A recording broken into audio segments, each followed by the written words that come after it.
Assalamualaikum warahmatullahi wabarakatuh.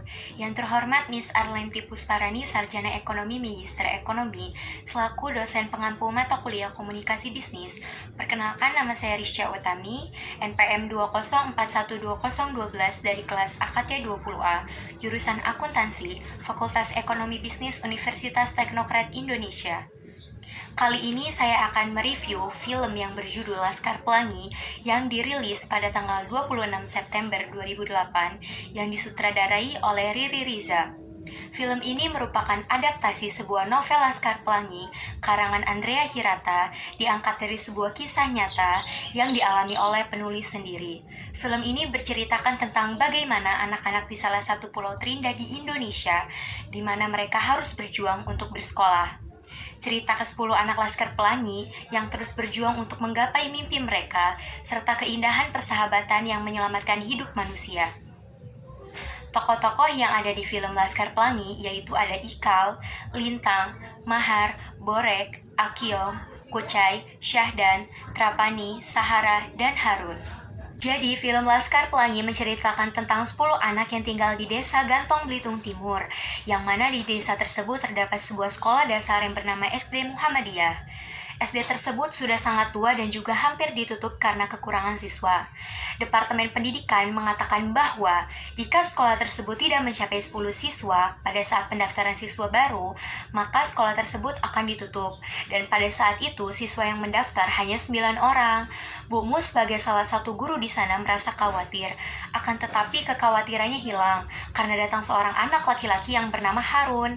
Harun ini merupakan seorang anak yang memiliki keterbelakangan mental, tapi karenanya sekolahan ini tidak jadi ditutup. Di SD Muhammadiyah hanya ada satu angkatan yang berisi 10 orang. Walaupun mereka hanya 10 orang dalam satu sekolah dasar, tetapi semangat belajar mereka tetap tinggi, dan mereka tetap gigih dalam belajar. Sehingga Ibu Mus sebagai wali kelas mereka menamai mereka sebagai Laskar Pelangi.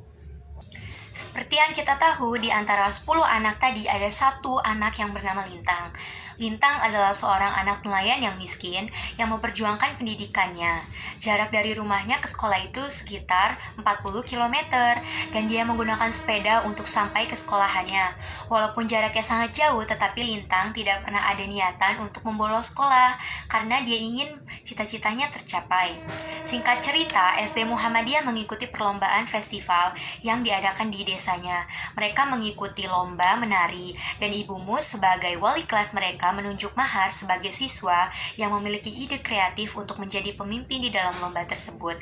Di sini Mahar memiliki ide kreatif, di mana mereka akan menari menggunakan kalung yang terbuat dari biji pohon. Dan saat menampilkan tariannya, mereka menari seperti layaknya orang yang kesurupan akibat rasa gatal dari biji pohon tersebut. Tetapi dengan menampilkan penampilan yang seperti itu, mereka membuat gelak tawa kepada seluruh penonton yang melihatnya. Dan dengan adanya ide kreatif dari Mahar dan juga dibantu oleh penampilan terbaik teman-temannya, mereka mampu memenangkan lomba di dalam festival tersebut. SD Muhammadiyah juga mampu memenangkan lomba cerdas cermat, yang mana lomba cerdas cermat ini diikuti oleh Lintang, yaitu siswa terpandai yang ada di sekolah Muhammadiyah. Bahkan, ia mampu mengalahkan Bapak Dr. Andes Zulfikar.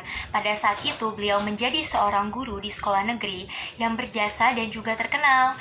Namun, sayangnya film Laskar Pelangi ini harus berakhir, dikarenakan Lintang mendengar kabar bahwa ayahnya, seorang nelayan, meninggal di tengah laut, dan dia harus mengasuh adik-adiknya. Jadi yang dapat kita simpulkan dari film Laskar Pelangi ini, bahwa bagaimanapun keadaan kita, kondisi kita tetap harus mengingat akan pentingnya pendidikan di dalam diri kita. Selain itu, saya dapat mengambil beberapa pelajaran hidup yang penting. Salah satunya kita harus benar-benar menghargai hidup, menghargai semua pemberian Tuhan, tidak pantang menyerah bila menginginkan sesuatu, dan tidak ada kata yang tidak mungkin asalkan kita mau berusaha. Di sini saya dapat mengambil kesimpulan juga bahwa semua kehidupan manusia sudah ada yang mengaturnya, yaitu Tuhan. Semua yang kita kerjakan tidak terlepas dari campur tangan dan kehendak dari Tuhan. Sejauh apapun jarak kita untuk mencari ilmu serta pendidikan yang layak, itu tidak akan menjadi sia-sia. Mungkin hanya ini saja yang dapat saya sampaikan. Wabillahi taufiq wal hidayah. Wassalamualaikum warahmatullahi wabarakatuh.